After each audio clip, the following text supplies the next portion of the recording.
Hello again, internet of people. I'm back home and it is lovely to be in my own house, in my own bed, able to drink as much tea as I can and able to smoke lying down, which is fabulous. Reunited with my dog, with my 3 cats. All of that is wonderful. I was sort of slightly hysterically happy when I got home today. So, what today has been like, fair amount of hanging around in hospital, waiting for all the bits of paperwork and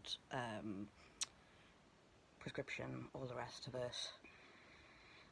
So I didn't get out of there until after 4:30. Getting out of hospital for me meant my friend Kiwi Katie, who has been a stalwart as ever, has been looking after my wonderful guide dog and assistance dog, Ari, for the last 2 weeks. So she had to bring him and all of his gear, his travel bag, into the hospital to meet me. Katie is another wheelchair user, incidentally, but I don't think it's ever slowed her down. In fact, it's probably sped her up significantly. Also runs her own business, Adaptable Solutions. Check them out online. So, again, not a sponsored message. And then I was brought home by the accessible minibus belonging to LAPWD, which is my local service provider.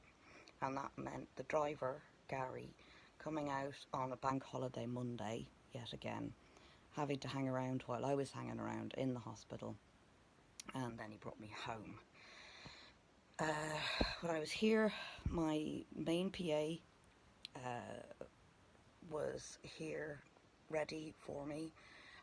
She had got my shopping order, which, like I say, the supermarket did, even though it was bank holiday. So she got that, put all the shopping away, had the kettle on ready for me, which was the most important thing, of course. We timed her tasks as part of this whole being, on the same hours but having to do more. I was told I had 2 hours this afternoon for the whole getting home, and it took that for her to unpack the shopping, unpack my bags, and cook dinner. So that was the 2 hours then. So she also left me with a flask of tea, and so after she'd gone, I was able to just lie on the sofa for a couple of hours and watch television, which I haven't done for 2 weeks because I watch television on a projector screen so that I can lie on the sofa and still see some of what's happening on the screen. Otherwise, there's not much point really in me having a television at all. The other thing that makes television usable for me is when programs are audio described, which is not nearly enough programs. So just a side note there about what it's like for me to relax and watch television. The projector screen, by the way, is pretty large. I've said already my house is quite small, and so that can be something of an impediment. It takes up a fair amount of floor space. One of the things I was hoping was that if I had a PA in the morning, one in the afternoon, one at night, that maybe in the afternoon a PA could set up the screen, and then at night a PA could put it away again, and then it would only be there while I was actually using it and not all of the time, which it is the way it is at the moment. So yeah, so after that then I had to get the house ready for bed, if you like, which involved letting the dog out, locking up the doors, closing curtains, feeding the cats, which I do last thing to encourage them to be here at night, to be in the house overnight. That took me about 45 minutes and absolutely wrecked me, just destroyed me. to the extent that I'm too tired to brush my teeth now. And I was ready for bed like an hour ago, but it's only now that I've actually got here. So that's day one of the 2 hours per day PA schedule. That whole putting the house to bed thing as well made me like break out in a sweat.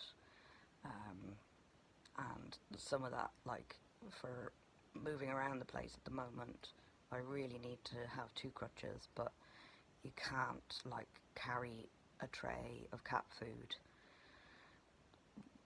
when you're using 2 crutches. So I do have a one-handed tray, but that's still one hand has the tray and the other hand has the crutch.